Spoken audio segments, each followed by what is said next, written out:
So good afternoon, everyone. My name is Erlins Fernandez. I'm going to talk about our security analysis of a programmable smart home. This is joint work with Jayan Jung of Microsoft Research and my advisor, Atul Prakash at the University of Michigan. So smart homes are at the forefront of the Internet of Everything revolution, and they promise benefits in security, safety, and energy efficiency. They consist of several interconnected devices like CO sensors, smart door locks, and connected ovens that use different kinds of communication protocols. Smart homes also have applications that talk to all of these devices to realize these promised benefits. And we are seeing an emergence of several programming frameworks that unify all of these devices and protocols and support building these third-party apps. Google Weave and Brillo and Apple HomeKit are some examples. And some of these also have budding app stores, like, for example, Samsung SmartThings has its own app store, and so does Amazon Alexa. So although there are promised benefits, there are also potential security risks. For example, Denning et al. Outlined some of these threats, including property damage and theft. The FTC also recently has a report outlining some of these threats. Furthermore, some of these are concrete. For example, the MyQ garage controller can be turned into a surveillance tool. Attackers can sniff network link keys in the Zigbee network and join this home automation network. And we see many other reports of devices and protocols being compromised. But all of this looks at these devices and protocols in isolation. And this makes them device-specific and makes them require proximity to the home. No prior research has looked at the smart home as a platform or the apps that it enables. And this brings us to our central research question. In what ways are these emerging programmable smart homes vulnerable to attacks, and what do these attacks entail? It is crucial to answer this question, since that answer will guide research into defenses before these systems become commonplace. So we decided to perform a security analysis of SmartThings, and we did this for several reasons. First, this is a relatively mature platform. It has over 500 apps, more than double its nearest competitor. It has support for over 100 types of devices.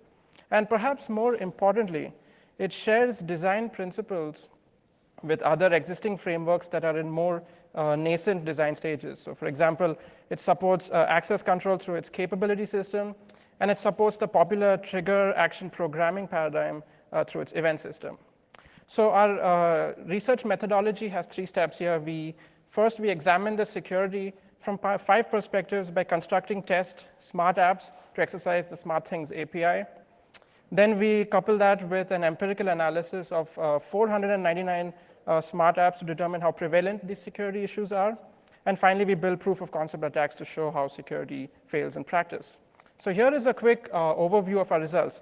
Our security analysis areas include overprivilege, event system security, integration safety, input sanitization, and access control on APIs. We found security design issues in all of these, and most notably, like 2 types of automatic overprivilege, as well as a snoopable and spoofable event system. In terms of our analysis, we found that more than 40% of apps in our dataset exhibit at least one type of overprivilege. And finally, our proof of concept attacks inject pin codes into door locks. They snoop on existing pin codes. They cause, disable vacation mode and cause fake fire alarms. So before I jump into the details, a bit of a primer on SmartThings. So SmartThings consists of this hub that has several radios like Wi-Fi and Z-Wave, which it uses to talk to end devices. And it also has a companion app, a smartphone companion app that serves as a user interface for the hub. And it also serves as a configuration and control channel. Now, the most interesting piece is this SmartThings cloud platform. It's a proprietary system, and it runs the bunch of the system logic. There are a couple of interesting things here. The first is this idea of a smart device. Its job is to abstract away lower-level details of these devices and present all of these devices as uniform entities to the rest of the system. The second piece are these smart apps or SmartThings apps. They are written in a dynamic scripting language called Groovy, and they run in this Groovy-based sandbox. This is third-party application developer code. And smart apps and devices interact with each other through this capability system, which I'm going to explain in the subsequent slides. Smart apps can also expose HTTP endpoints, and this allows like external third-party client integration. And finally, smart apps have access to the internet and SMS APIs so that they can communicate with the external world. So this capability system serves two purposes in SmartThings. From a functionality perspective, it defines the set of operations an untrusted app can invoke on a device. And from a security perspective, this untrusted app can only invoke an operation if it is covered by a capability it has for that device. So here in my example, Z-Wave Lock, it exposes several capabilities like lock, lock codes, and battery. And these capabilities themselves are just collections of commands and attributes. So for example, capability.lock has the lock and unlock command and the lock status attribute. Now, designing such a system is difficult because it requires balancing several competing needs. So in terms of usability, it leans towards having simpler, coarser capabilities. In terms of security, it leans towards having granular capabilities in support of least privilege.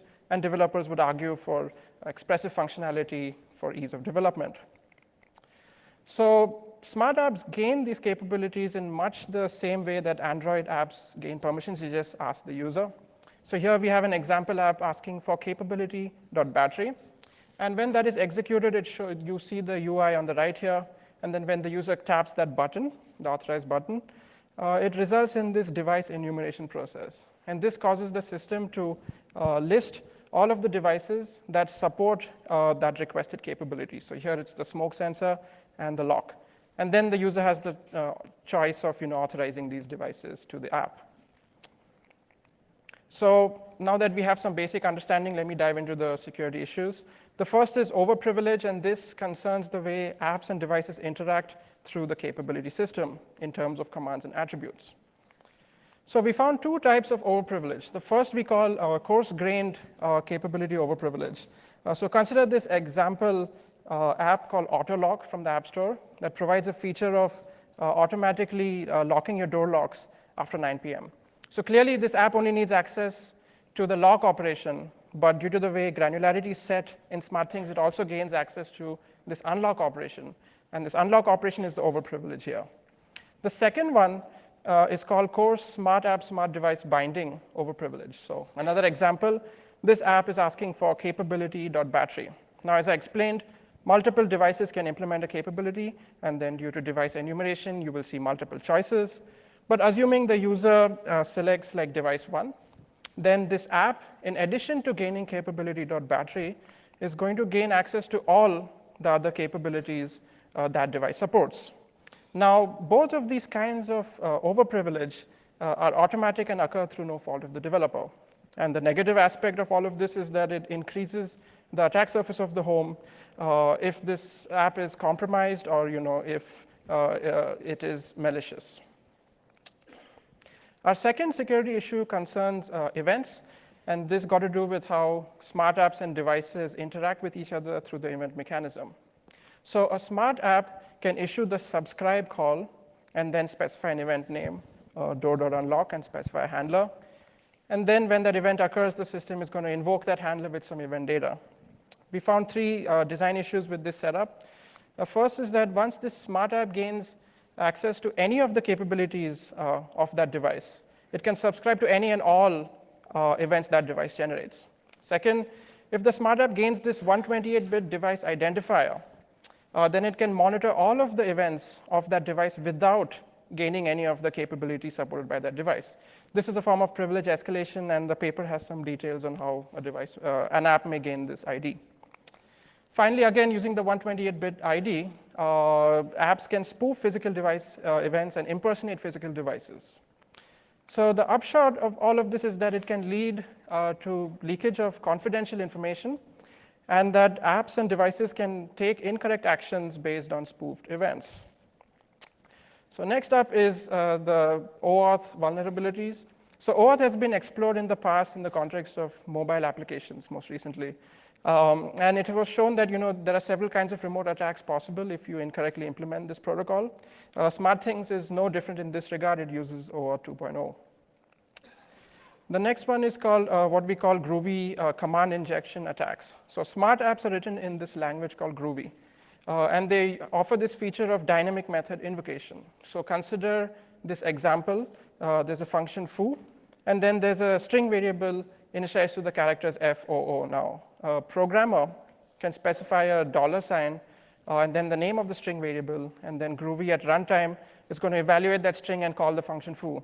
Now, if this string comes from untrusted locations, such as the network, then attackers can basically inject unintended commands into this app. And finally, we found that smart apps do not request any capabilities, do not need to request any capabilities to gain access to the SMS and internet APIs. And this can lead to arbitrary data leakage.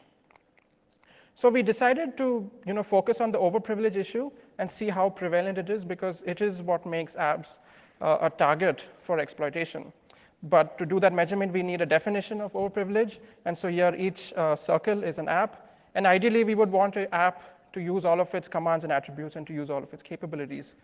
But if it happens that an app uses only a subset of its requested commands and attributes and does not use all of its granted capabilities, then it exhibits coarse-grained capability overprivilege and coarse smart app, smart device binding overprivilege. But before we can do this measurement, we had to overcome several challenges. The first is that this whole capability documentation was incomplete, and we had to complete it. So the way forward was to look at the network traces between the SmartThings web app and the backend. And then this led us to a set of REST endpoints that helped us complete the capability documentation. Next, the SmartThings system is closed source, and this rules out instrumentation-based approaches where you look at the APIs being invoked dynamically. Instead, we were able to obtain a data set of 499 apps in source form and do the analysis on them instead.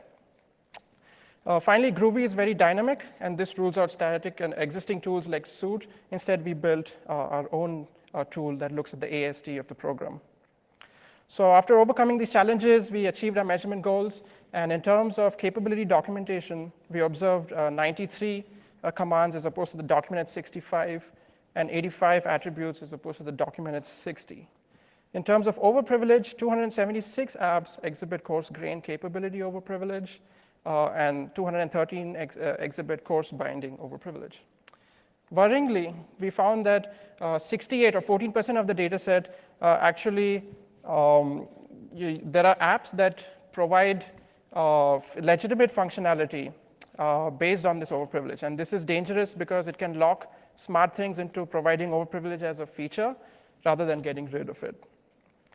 So how does all of this lead to security failures? So we built 4 proof of concept attacks that compose several attack vectors to show you how this can happen.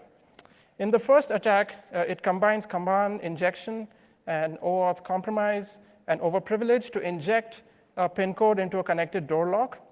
This leverages an existing popular smart app that exposes an HTTP endpoint for its Android companion app. And this app only offers the feature of locking and unlocking the door lock. You cannot do anything else. But after compromising OAuth, the details of which are in the paper, attackers can send a set code message to this app and then basically have that app program a PIN code. And this message is accepted for 2 reasons. First, it uses an unfiltered Groovy string. And second, we know that it suffers from automatic overprivilege. So we make it do the unintended action of programming the door lock for us. The next one leverages overprivilege and the unrestricted SMS API to snoop on PIN codes as they are created and then leak that information out. We built a stealthy malware app that looks benign even at the source code level. And more interestingly, this app only requests the ability to monitor battery levels of devices around the home. The last 2 attacks use the event spoofing vulnerability. And the first one, disabling vacation mode, constructs an event to disrupt the execution of a vacation mode app, thereby disabling vacation mode for the home. And the fake CEO alarm attack is another malware app that creates an event to impersonate a CEO sensor and then cause a fake fire alarm. Both of these attacks do not require any capabilities. So what can we do to better design such systems? We have 2 suggestions. First is to think about achieving least privilege. And it is important to recognize that there is an inherent risk asymmetry in device operations. So oven.on is a fire hazard, but oven.off is just uncooked food. SmartThings currently, does a functional grouping, but it might be good to consider notions of risk from stakeholders using the methodology of Felt et al., and then produce risk-based capabilities. Finally, system designers should exercise caution when creating and distributing these events. And a way forward would be to have a notion of strong identity and couple that with access control on these events. So in summary, our work offers the first comprehensive look at one of these programmable platforms. This was challenging to do because Samsung SmartThings is a black box proprietary system. Overcoming these challenges, we found several security issues. The most important would be the two types of automatic overprivilege and the insecure event system design. Our empirical analysis found that 55% of apps do not use all the operations their capabilities imply, and 43% get capabilities they did not ask for. We built 4 proof of concept attacks that compose various attack vectors, and these attacks are device independent and long range. And finally, our work has already led to security improvements. We notified SmartThings in December 2015, and in April, we were notified that they have updated their vetting processes to explicitly look for the kinds of attacks we introduce. They also updated their best practices to discourage unfiltered strings.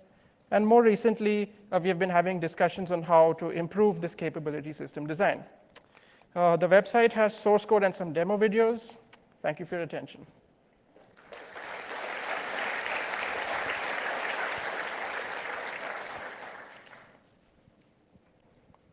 We have time for a few questions.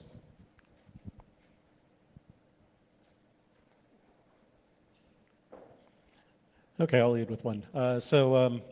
You mentioned that you can build an app that looks innocuous even at the source code level. What is it that allows you to do that and still be able to sort of leverage the unrestricted SMS API until you can do the pin snooping? Yeah, so it's that groovy dynamic method invocation. So the idea is that you basically make the code look syntactically similar to a battery monitoring app, but then at runtime, you just send a bunch of strings to reconfigure the app to actually start listening to door lock pin codes, as opposed to monitoring the battery levels. And you can switch between these two at runtime. Rob Cunningham, MIT Lincoln Lab. So that was great work. And I'm totally frightened of having any kind of a smart house in the future. My question has to do with, this is just one of several different systems that are being promoted by various companies. Have you had a chance to look across some of the others? Do you see differences in the design that might lead to a better smart home, so to speak? Yeah, so we did look at several of the systems that I mentioned in the first part of the talk. And the reason we focus on SmartThings is because they actually share design principles between, so there are commonalities. And that's why we think the results of this research could be actually applied to those systems and improve them. And they are like in more nascent design stages. So yeah, we did look at them and they're representative. This is representative. I'd be curious what you would think would be other areas to investigate. I mean, overprivilege seems like, it's a problem, but it's not the worst one. What other things are scary? Yeah, so this whole event system, right? So like the whole idea of trigger action is actually it fits very naturally to this whole IoT environment. I mean, there was a paper at CHI that basically discussed that they did a user study and they said that they showed that this whole trigger action thing is a very natural way of programming.